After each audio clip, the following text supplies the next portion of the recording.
it's time for the news from Africa and the world on DBS TV. Thanks for staying with us. In today's edition, we begin by taking you to Nigeria, where 18 Nigerian civilians are recorded to have been killed by the Nigerian law and order forces in an attempt to reinforce the lockdown restrictions.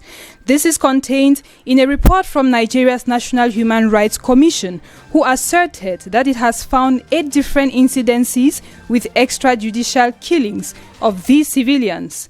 The commission in the report said it got 105 petitions from families of the victims through their lawyers and carried out investigation. The commission head, Anthony Ojoku, said civilians' complaints of brutality and killings by security forces were received from 24 out of the country's 36 states between March 30 and April 13th. In response to these allegations, Police Deputy Babatunde Ogunyawo said the police are concerned about the report. They shall conduct investigations and these found guilty will be brought to justice. Presently, there are 373 confirmed cases of the coronavirus in Nigeria, 11 deaths and 99 treated and discharged.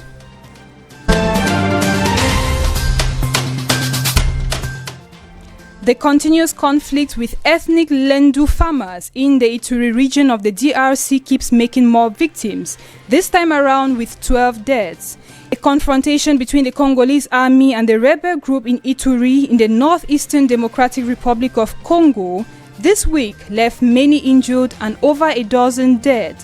The conflict over land ownership has lasted from 1999 till date, killing thousands and displacing at least 500,000 people from their villages.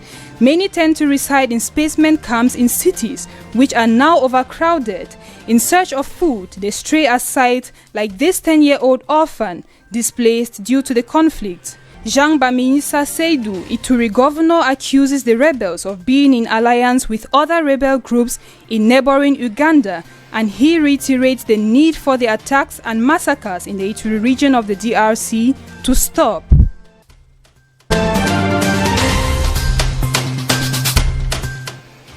A good number of South African citizens are finding it hard to leave the confinement period without any alcohol. As part of the country's confinement measures, the sales of alcohol has been banned till further notice, but many can't stand living a day without alcohol, and so tensions over the decision is rising. Since the decision was passed, over 20 liquor stores have been attacked and looted. They have demanded the restrictions be lifted, and some have even threatened to drag President Cyril Ramaphosa to the Constitutional Court over the issue.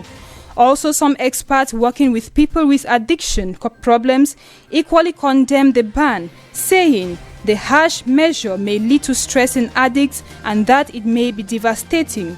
However, the health authorities are convinced it is a healthy and safe decision to limit the impact of coronavirus.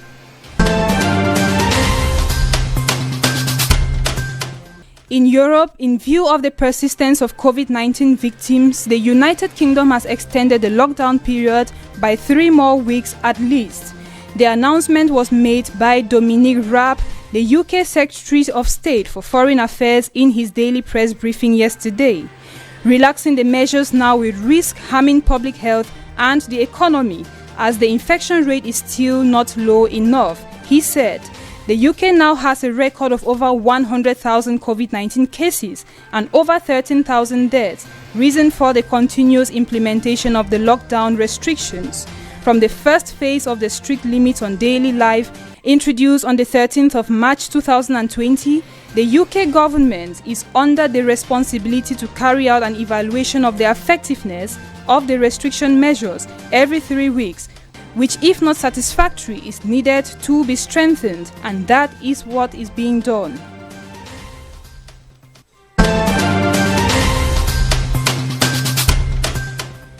And contrary to the UK, America wants to be open and Americans want to be open. These were the words of President Donald Trump as he issued a go-ahead to US governors to decide when they will reopen their states for economic activities.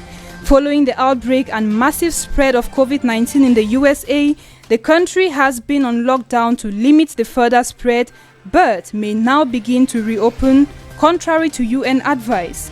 This is, however, under some guidelines as issued by President Trump.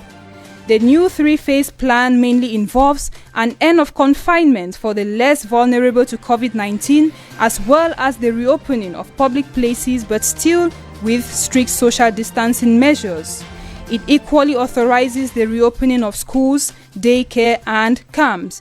These measures will, however, be implemented beginning only for places with reduced COVID-19 infections for 14 straight days.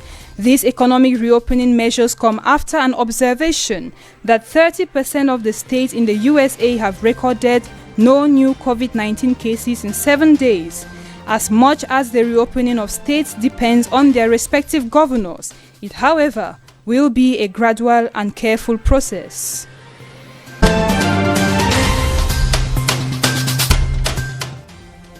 Hundreds of Rohingya refugees have been rescued from a drifted boat that was stranded on the sea for about 2 months.